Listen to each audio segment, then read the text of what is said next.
আসসালামু আলাইকুম বন্ধুরা। আমি যদি বলি বাংলাদেশে ৩ চাকা সাইকেল আছে, আপনি হয়তো বিশ্বাস করবেন না। আজকের এই সেই ৩ চাকা সাইকেল দেখাবো। অবশ্য সাইকেল না, সে একটা ছোটখাটো পরিবহন। আপনিও চাইলে এরকম পরিবহন নিজেই বানাইতে পারবেন। দেখেন কি পরিমাণ বুদ্ধি নিয়ে এই সাইকেলটা ৩ চাকার পরিবহন বানাইছে। হ্যাঁ, এই যে কতটা লোড আছে এই জায়গায়, না হলেও ২ থেকে ২.৫ মণ লোড আছে। হ্যাঁ, আর এই হলো সেই সাইকেল। এটা এই দেখেন কিভাবে চলছে। হ্যাঁ, কত সুন্দর সিস্টেম। এখন এই সাইকেল আলার এই যে ছোট একটা ব্যবসা দেখেন এখানে, এই যে প্লাস্টিকের ব্যবসা আর কি, ভাঙারির ব্যবসা।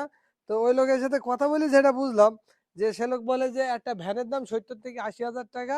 আর বর্তমানে এই ৭০ থেকে ৮০ হাজার টাকা আমার কাছে না থাকায়, মানে ভ্যান কেনার পুঁজি না থাকায়, সে কিন্তু তার নিজের সাইকেল দিয়ে একটা ভ্যানের মতন পরিবহন বানাই ফেলি। একটা ভ্যানে ২ ২.৫ মণ ৫ মণ মাল টানে, এই সাইকেলও কিন্তু সেই ৫ ৬ মণ মাল টানে। দেখেন কতটা ভার এই জায়গায়, কতটা ওজন। হ্যাঁ, আর এই যে প্লাস্টিকের এই যে ব্যবসা, আর ছোট্ট গলি গালা যেখানেই যান না কেন, এই পরিবহন কিন্তু এভাবে চলে যাবে। হ্যাঁ, এই যে এই লাগবে ডালা। হ্যাঁ, এই হেভি হয়েছে না?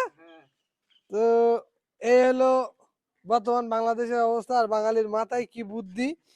হ্যাঁ, একটা সাইকেলকে সে হচ্ছে পরিবহন বানাই ফেলছে। তো ভাই, এ কিভাবে বুদ্ধি বের করলেন? এ আমার নিজের বুদ্ধি ভাই। নিজের নিজের বুদ্ধি। বুদ্ধি। আহ, আমি নিজে নিজে বুদ্ধি খাটাই নিজে নিজে করেছি। এ বাগা ছাড়া মনে করেন ৪টি লেট মনে করেন নেয়নি। শুধু ১,০০০ টাকা মতো মজুরি নিয়েছে করতে। এ মজুরি নিয়েছে ১,০০০। মজুরি ১,০০০। আর লেদালা গেছেন তো ওদের মাথায় খেলেনি। লেদলা খেলিনি, বলছে পারবো না আমি। ৪-৫ লেদ মনে করেন মায়ের করতে পারবে না। দেখিয়েছেন, বুদ্ধি সবার মাথায় থাকে না। হ্যাঁ, তো এ কিরকম হচ্ছে আপনার এই লোড টানে? এতে আপনার ১০ মন মতো লোড টানবে। ১০ মণ। ১০ মন। ওরে বাবা, ১০ মন। আমার এতে এখন ৫ মন মতো লোড আছে। ৫ মণ লোড ৫ আছে। মন লোড এ আছে। গ্রামগঞ্জে চল যান। হ্যাঁ, সব গ্রামে ঘোরা হয়। সমস্ত আরে গ্রাম ভাঙাড়ি।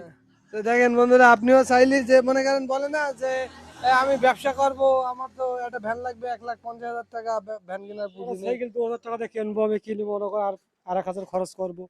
খরচ করে আমার ৩ চাকা হয়ে যাচ্ছে, ৩ চালানো চাকায়। যাবে। হ্যাঁ, চালানো যাবে। আহ, তো এই প্রথম আমার আমার জীবনে প্রথম আমি, হ্যাঁ, ৩ চাকা সাইকেল দেখলাম। তো বেশ ভালো লেগেছে ভাই আপনার এই পরিবহন। হ্যাঁ, তো বন্ধুরা, আপনারা বেশি বেশি ভিডিওটা শেয়ার দেবেন, যাতে করে আরো লোকজন দেখি এরকম তার এই ব্যবসা প্রতিষ্ঠানটা এরকম ৩ চাকার সাইকেল বানাতে পারে। আর লাইক কমেন্ট দিয়ে সাথে থাকবেন আর কি। আরো বিশেষ করে যাদের বাড়ি একটা দুটো গরু বা ছাগল আছে, দুধ থেকে ঘাস আনতে হয়, তাদের জন্য কিন্তু এটা বেশ উপকারী।